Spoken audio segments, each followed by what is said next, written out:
So let's quickly talk about visibility before we set off here for a POV drive. You guys can see visibility of the hood. Both the mirrors do have blind spot monitoring, and then throughout the rest of the rear. And let's set off. Setting off in the Wrangler. Gotta love that V8. It sounds so good. And we can actually pop in the manual mode since we're doing some on-road driving. And just listen to that. Listen to that V8. It is an absolute riot. Now, the Wrangler 392, just like most Wranglers, is not necessarily known for its handling and on-road driving ability. So I'm gonna kind of slow things down a little bit here. Going over bumps, you can feel it quite a bit. Listen to the overdrive though, sounds so sweet. Yeah, going over bumps, you can feel it quite a bit with the Wrangler. That being said though, compared to other Wranglers, even though this has that kind of quite a bit of back and forth motion with the body roll, it stays pretty well planted for what it is. You guys can see here on these twisties, like it does a pretty solid job. But I definitely have to get on the brakes pretty early because I can just I'm gonna feel the Jeep getting away a little bit. That is for sure. But overall, yeah, and it feels light and nimble. The Raptor, we'll talk about that more when we drive in a second on road, definitely has a heavier feel. This feels light and nimble on its feet, and man, even I think we're at like 9,000-10,000 feet elevation. Even at this elevation, this still feels super punchy, really strong. This elevation does close the gap though in terms of the acceleration between both of them. Just listen to that. Just listen to that. But yeah, overall, it drives like a Jeep, right? You've got pretty vague steering, handling is iffy. You can actually drive pretty fast on a back road though on this. This is actually an enthusiast vehicle, and I think it maybe this is almost like the Mazda Miata of off-roaders. I know that sounds really weird, but it just has this lightweight, nimble feel, tossable feel, and it has tons of body roll just like a Miata, and so it's so much fun. It's just an absolute blast to drive this. And so with that being said, let's drive on the same road and compare this to the Bronco.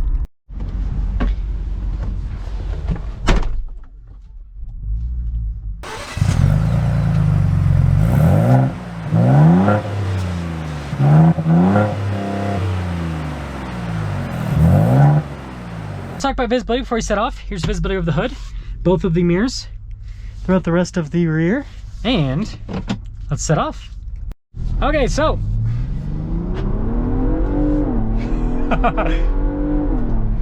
oh man, this thing is an absolute riot. Now, going from the Jeep to this, it is such a different experience. This, woo!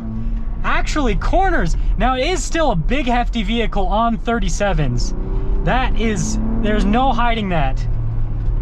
But it doesn't have the same, it still has quite a bit of body roll. And because it's heavier, it doesn't feel as tossable as the Jeep, believe it or not, but the shocks are just amazing. They really help out with just keeping this nice and planted. Yeah, and turn in. Fantastic. Now this doesn't sound nearly as good as the Jeep. The Jeep definitely wins when it comes to sound.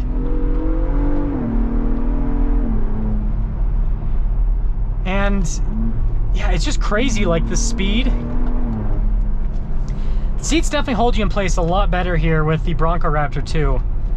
I feel like I'm just like in this, I don't know, just like planted in these seats basically. Oh man. Yeah, I think Ford did such a good job with the tuning on this. Steering also obviously is another big thing. Like this, I can actually like turn the steering wheel and have exactly what I want happen. The Jeep, there's all that vagueness. And this actually, yeah, definitely doesn't feel as quick as the Jeep, but I feel like I can carry speed a little bit quicker on road. And this is the cool thing about modern off-roaders, is you can have a blast on a back road like this, and then also go, like, this goes to an off-road trail.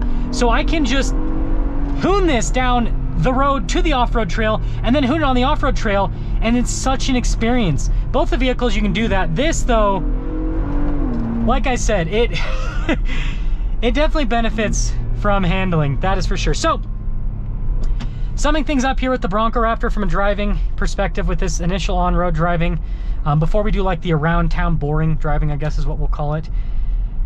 Handles amazingly well. It sounds good. Doesn't sound as good as the Wrangler though, that is for sure. And the shocks, yeah, I mean, they do amazingly well with the tune. Like, I can't talk for some reason.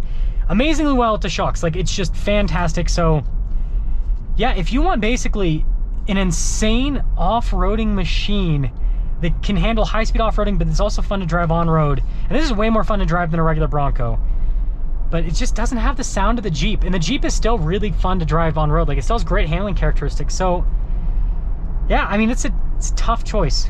Okay, so this is like our quick around town driving comparison with both of the vehicles. Obviously we had that fun twisty road review with both of these vehicles, but we also got to drive them around town because, let's be honest here, 99% of people that are buying this and the Bronco Raptor will never take either of them off-road. They're just going to mall crawl with them.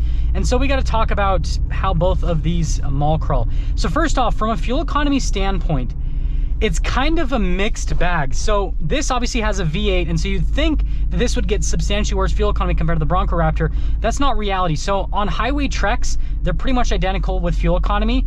Now, bumper to bumper traffic, the Bronco Raptor actually has an advantage. What I've noticed with bumper to bumper traffic is the Bronco Raptor actually gets slightly better fuel economy. I think that's because it has the auto stop start function. And so that kind of makes it so that it can just be a little bit more economical compared to the 392. But all you really need to know is real world, expect to average about 16-ish miles per gallon with both of the vehicles. And so, yeah, it's kind of interesting that the V8 is just as economical as that V6.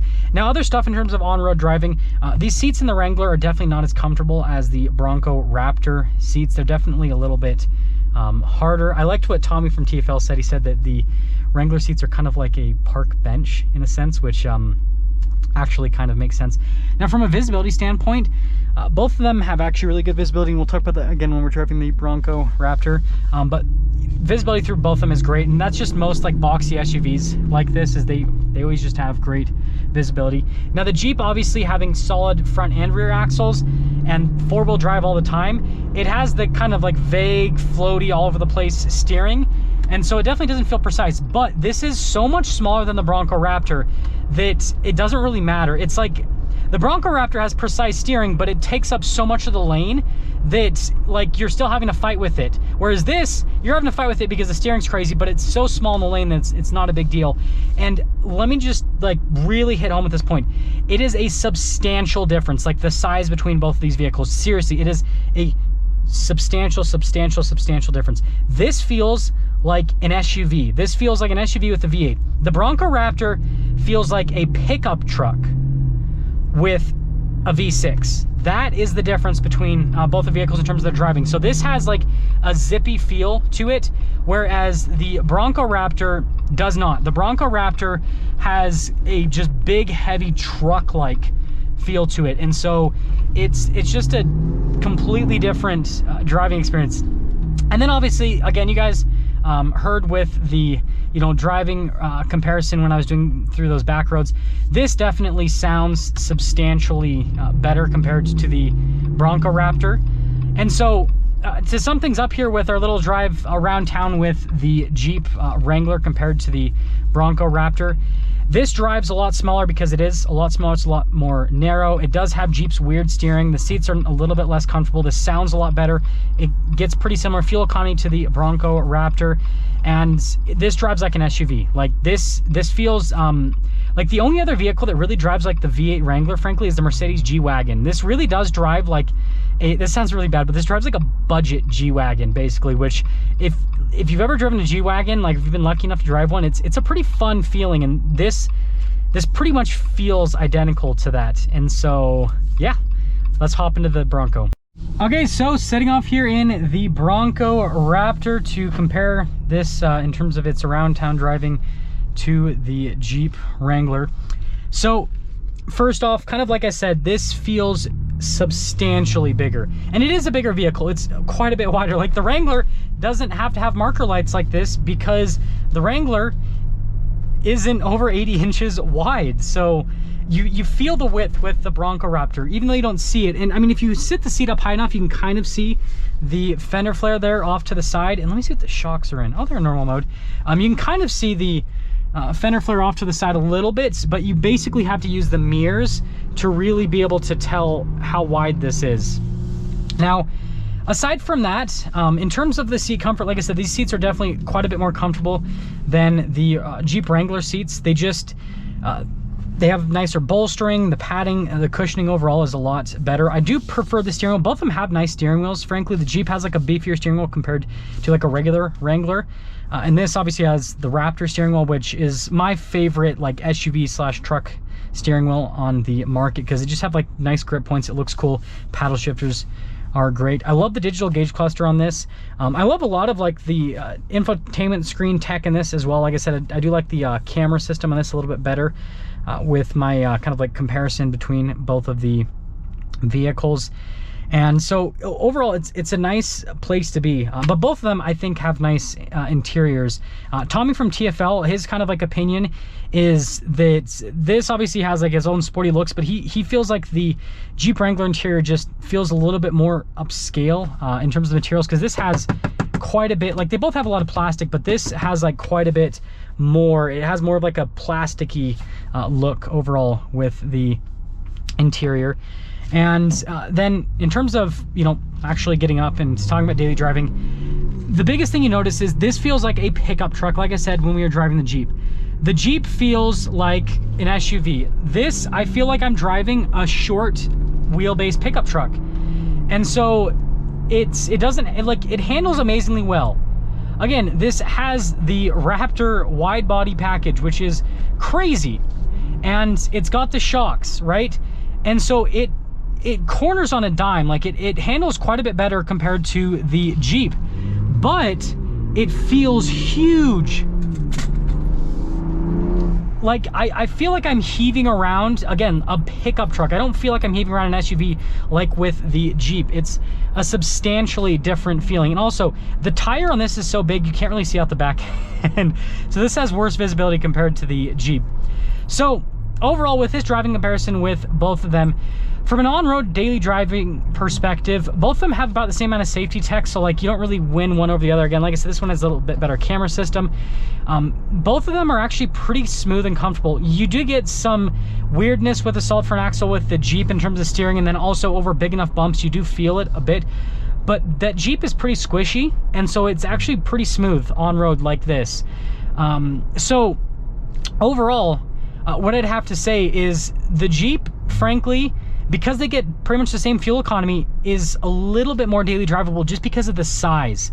Now, if you want to basically drive around a pickup truck, then that's what this gives you. But at the same time, I don't know why you wouldn't just get the F-150 Raptor and have the pickup truck practicality if you're going to have to deal with the size of this thing.